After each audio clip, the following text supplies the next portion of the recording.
ইউনূস চেয়ারম্যানকে, যিনি আমরা ছোট্ট সময় যাকে দেখেছি শুনেছি, তিনি ন্যায় এবং ইনসাফ প্রতিষ্ঠার জন্য, সত্য এবং হক প্রতিষ্ঠার জন্য সর্বস্তরের মানুষদেরকে নিয়ে চেষ্টা করেছেন।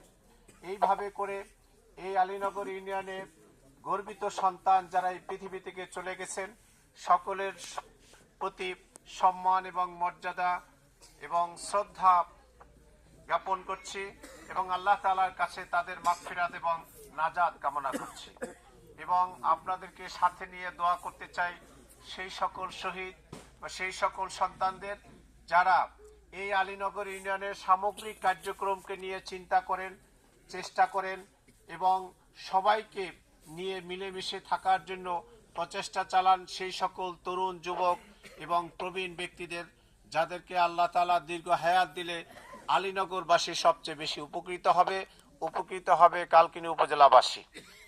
সেই সকল সন্তানদের সুস্থতা এবং নেক হায়াত এবং দীর্ঘ হায়াত আল্লাহ তাআলার কাছে কামনা করছি। সম্মানিত উপস্থিতি, আমি আপনাদের কাছে কয়েকটি বিষয় স্পষ্ট করতে চাই। বর্তমান সময়ে আমাদের যে 2026 সালের 12ই ফেব্রুয়ারি যে নির্বাচন অনুষ্ঠিত হবে, এইটা বাহ্যিক দৃষ্টিতে একটি নির্বাচন মনে হলেও মূলত একজন ইমানদার হিসাবে, মুসলমানের সন্তান হিসাবে রাসূলুল্লাহ সাল্লাল্লাহু আলাইহি সাল্লামের নেতৃত্বে মদিনায় যেমন ইসলামী রাষ্ট্র প্রতিষ্ঠা হয়েছিল সাহাবাদেরকে সাথে নিয়ে 12ই ফেব্রুয়ারি বাংলাদেশে, তেমনি মদিনার ইসলামী রাষ্ট্র, কল্যাণ রাষ্ট্র, ন্যায় এবং ইনসাফ প্রতিষ্ঠা রাষ্ট্রের একটা সুযোগ বাংলাদেশের মুসলিম সন্তান, নারী, পুরুষ সকলের জন্য একটি সুযোগ হচ্ছে 12ই ফেব্রুয়ারি নির্বাচন। এই নির্বাচনে মুসলিম সন্তানেরা যদি, নর নারী সবাই মিলে যদি কোরআনের পক্ষ অবলম্বন করে ন্যায় এবং ইনসাফ প্রতিষ্ঠার জন্য জামায়াত ইসলামী কর্তৃক যে জোট হয়েছে, এদেশের আলেম ওলামা, পীর মাশায়েখ, ইসলামিক ব্যক্তিত্ব, ইসলামিক নেতৃত্ব নিয়ে সেই জোট যদি বিজয়ী হয়, তাহলে একথা নিশ্চিত যে বাংলাদেশের ন্যায় এবং ইনসাফ প্রতিষ্ঠা হবে ইনশাআল্লাহ।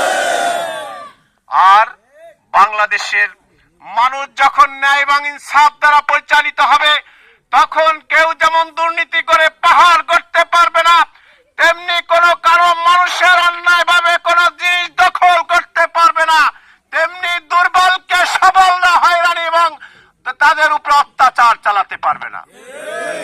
সামাজিক ভাবে আজকে যে সামাজিক দ্বন্দ্বের কারণে একজনের বাড়ি থাকে আরেকজনের বাড়ি তাড়িয়ে বাড়ি থেকে সরে যেতে হয়, সেইটা না হয়ে সেই পরিবেশ দূর হয়ে ভাই ভাই হয়ে সম্পর্ক হয়ে বাড়িতে থাকতে পারবে ইনশাআল্লাহ। সেইখানে কোনো মামলাবাজি থাকবে না, খুন খারাপি থাকবে না, অন্যায় অবিচার দুর্নীতির কোনো আশ্রয় কেউ দিতে পারবে না। এইরকম করে যদি কেউ ব্যবসা করেন, আজকে তাকে বিভিন্ন কারণে ব্যবসায় চাঁদা দিয়ে ব্যবসা করতে হয়। কোন ব্যবসায়ীকে কোনোভাবে কাউকে কোনো চাঁদা দিতে হবে না। যদি কেউ চাঁদা আদায় করতে আসে, তাহলে তাকে আইনের আওতায় এনে শাস্তির ব্যবস্থা করা হবে ইনশাআল্লাহ। সম্মানিত উপস্থিতি, আজকে সন্তানদেরকে নিয়ে অভিভাবকরা আতঙ্কে থাকেন, সব সময় একটা প্রেশানির ভিতরে থাকেন যে সন্তান কখন নেশাখোর হয়ে যায়, সন্তান কখন অসৎ হয়ে যায়। যদি বাংলাদেশের মানুষ জামায়াত ইসলামীর হাতে দেশের ক্ষমতা অর্পণ করে, এই সন্তানগুলো প্রত্যেকটা সন্তান তার পিতামাতার চক্ষু শীতলকারী সন্তানে পরিণত হবে। কেন চক্ষু শীতলকারী সন্তানে হবে? কারণ তখন সে স্কুলে পড়ুক, কলেজে পড়ুক, বিশ্ববিদ্যালয় পড়ুক, ডাক্তার হোক, ইঞ্জিনিয়ার হোক, আর লয়ার, আইনজীবী হোক, তাকে কোরআন শিখানো হবে, নৈতিক শিক্ষায় উন্নতি সাধন করে এমন সন্তান হিসেবে তাকে গড়ে তোলা হবে। এই সন্তান পিতা মাতাকে যেমন সম্মান এবং শ্রদ্ধা করবে, এই পিতা মাতাকে তার জীবনের চাইতে বেশি মায়া এবং দায়িত্ববোধ দিয়ে কাজ করবে পিতামাতার জন্য। আর এই সন্তানকে নিয়ে তখন পিতামাতা তার আত্মীয় স্বজন, পাড়া প্রতিবেশীর কাছে যেমন সে গৌরব বোধ করতে পারবে, সন্তানকে নিয়ে মানসিক প্রশান্তি পাবে এবং আল্লাহ তাআলা কাছে যে দোয়া করা হয়, রব্বানা হাব লানা মিন আজওয়াজিনা ওয়া যুররিয়াতিনা কুররাতা আইনি ওয়াজআলনা লিল মুত্তাকিনা ইমামা। হে আল্লাহ, তুমি আমার পরিবারের সদস্য এবং সন্তানদেরকে চক্ষু শীতলকারী সন্তান বানাও। আর তারা যদি দেশের যখন বিভিন্ন স্তরে নেতৃত্ব দিবে, তারা সৎ এবং ভালো মানুষের, মুত্তাকি মানুষের নেতৃত্ব দিবে, ইমাম হবে। সম্মানিত উপস্থিতি, এইরকম একটি কোরআন ভিত্তিক ইসলামী শিক্ষা ব্যবস্থা চালুর মধ্য দিয়ে অসৎ, দুর্নীতি, অন্যায়, অবিচার এবং যত ধরনের ইফতিজিং আছে সব ধরনের অন্যায় কাজ থেকে মুক্ত করবে আপনার সন্তানকে ইনশাআল্লাহ। তাই বাংলাদেশের মানুষ যে পরিমাণ রোজা রাখে, নামাজ পড়ে, সুদকে তারা অপছন্দ করে, কিন্তু কোটি কোটি মানুষ রোজা রাখার পরেও সুদ থেকে সে মুক্ত থাকতে পারে না। কেন থাকতে পারে না? কারণ ব্যক্তিগতভাবে সুদ এবং ঘুষকে অপছন্দ করলেও রাষ্ট্রীয় পৃষ্ঠপোষকতার কারণে তারা সুদ মুক্ত জীবন যাপন করতে পারে না। যদি ইসলামী সরকার হয়, কোরআনের শাসন দ্বারা দেশ পরিচালিত হয়, তেমনি তাহলে সুদ যেমন চিরবিদায় নেবে, তেমনি ঘুষ বন্ধ হবে। কাউকে যদি ঘুষ নিতে দেখা হয়, তাহলে তার ভিতরে এমন এক ব্যবস্থা হবে, একজনের শাস্তি দেখে 10 জন শিখে যাবে ইনশাআল্লাহ। সম্মানিত উপস্থিতি, তাই আজকের এটা হলো দুনিয়াবি সুবিধা যে আপনারা দোয়া করেন, রব্বানা আতিনা ফিদ দুনিয়া হাসানাতা ওয়া ফিল আখিরাতি হাসানাতা ওয়া কিনা আযাবান্নার। নামাজ পড়ে দোয়া করেন না? এটা নামাজ পড়ে বিভিন্ন দোয়ায় যখনই সুযোগ হয় এই দোয়াটা আমরা আল্লাহ তাআলার কাছে করি। এই দোয়ায় আমরা কি বলি? আমরা বলি, হে আল্লাহ, তুমি আমাদেরকে দুনিয়ায় শান্তি এবং কল্যাণ দান করো, আখিরাতেও কল্যাণ দান করো এবং জাহান্নামের আগুন থেকে নাজাতের ব্যবস্থা করো। সম্মানিত উপস্থিতি, আমরা জাতীয় সংসদ নির্বাচন 2026-এর 12ই ফেব্রুয়ারি যদি আমরা সত্যের পক্ষে সৎ এবং যোগ্য লোকদেরকে নির্বাচিত করতে পারি, তাহলে আমরা এই দুনিয়ায় যেমন শান্তি এবং সুখ ভোগ করতে পারবো, আখিরাতেও এই দুনিয়ার কর্মকাণ্ড দিয়ে আমরা আখিরাতের নাজাতটাও নিশ্চিত করতে পারবো ইনশাআল্লাহ। আর ধর্মীয় দিক থেকে যদি আপনি চিন্তা করেন, তাহলে কোরআনের পক্ষে, দাঁড়িপাল্লার পক্ষে যদি আপনি রায় দেন, তাহলে প্রথম পুরস্কার হবে ইয়া আইয়ুহাল্লাযীনা আমানু দুখুলু ফিস সিলমি কাফা ওয়া লা তাত্তাবিউ খুতুওয়াতিশ শাইতান ইন্নাহু লাকুম আদুউম মুবিন। হে ঈমানদারগণ, তোমরা আল্লাহর বিধানকে পরিপূর্ণ অনুসরণ করো, শয়তানের অনুসরণ করো না। শয়তান হচ্ছে তোমাদের প্রকাশ্য শত্রু। আমরা ইসলামের পরিপূর্ণ অনুসরণ করার সুযোগ আমরা পাবো ইনশাআল্লাহ। দ্বিতীয় যে পুরস্কার আল্লাহ তাআলা আমাদেরকে দিবেন, সেটি হচ্ছে ইয়া আইয়ুহাল্লাযীনা আমাত্তাকুল্লাহা হাক্কা তুকাতিহি ওয়া লা তামুতুন্না ইল্লা ওয়া আনতুম মুসলিমুন।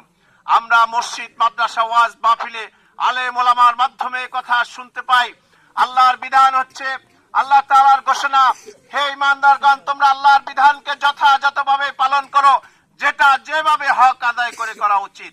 আর তোমরা পরিপূর্ণ মুসলমান না হয়ে মৃত্যুবরণ করো না। আমরা যদি কোরআনের পক্ষে রায় দেই, তাহলে ইসলামের পরিপূর্ণ অনুসরণ করার মধ্য দিয়ে আমরা পরিপূর্ণ মুসলিম হওয়ার সুযোগ পাবো।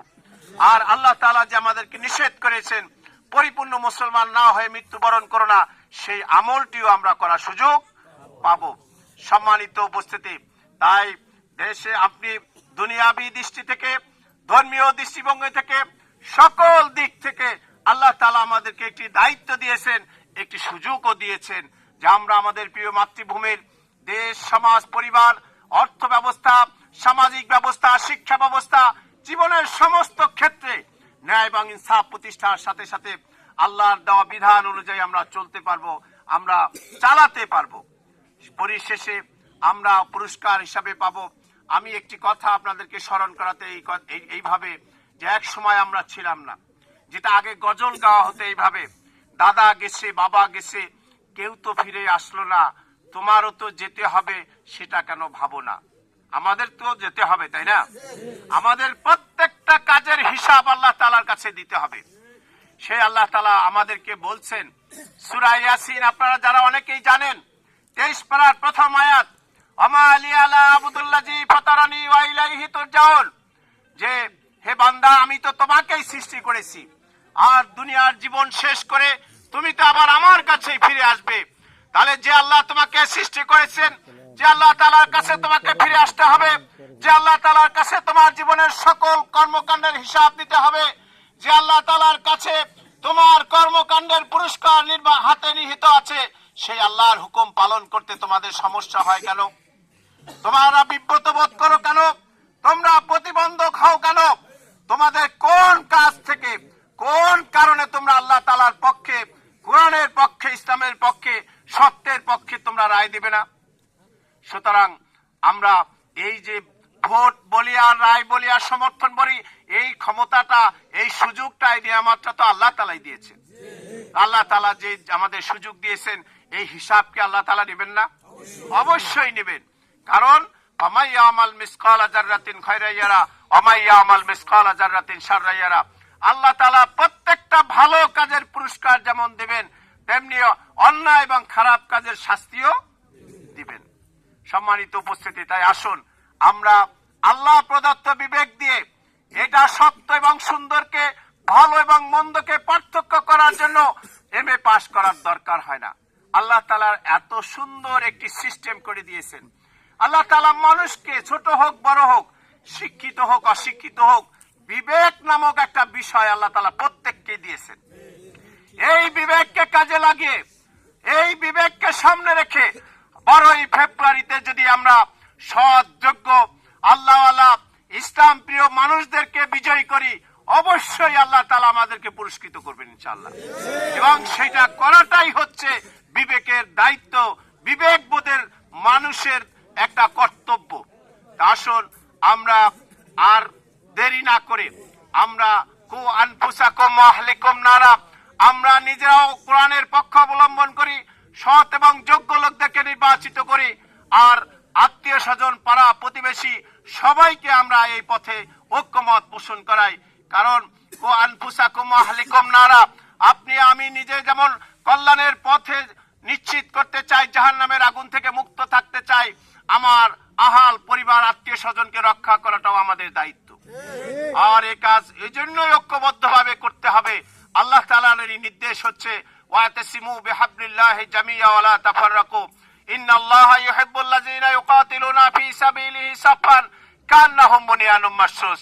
আর এই প্রচেষ্টা যদি আমরা ঐক্যবদ্ধভাবে, দলগতভাবে, সংঘবদ্ধভাবে, সম্মিলিতভাবে চেষ্টা চালাই, এই প্রচেষ্টাই আল্লাহ তাআলা পছন্দ করেন।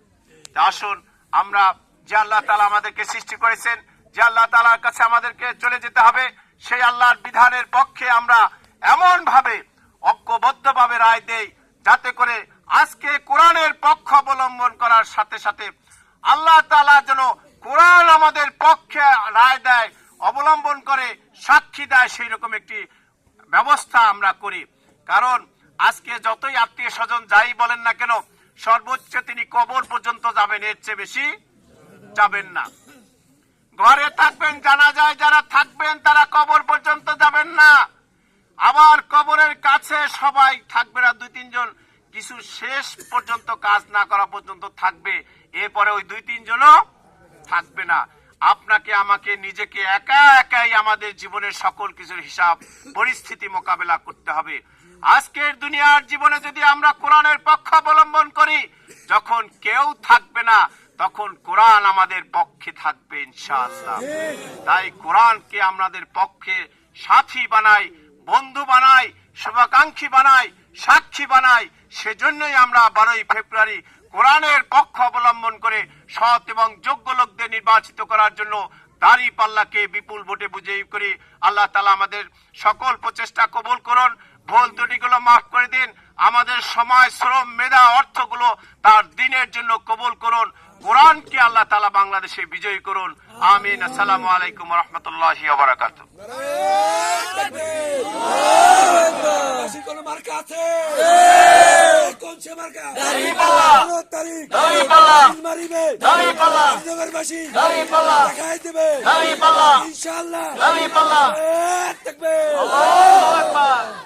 সবার জন্য একটু মেহমানদারির ব্যবস্থা আছে, আপনারা সবাই বসবেন। হ্যাঁ, শৃঙ্খলা ভাবে একটু বসেন, সবাই কাছে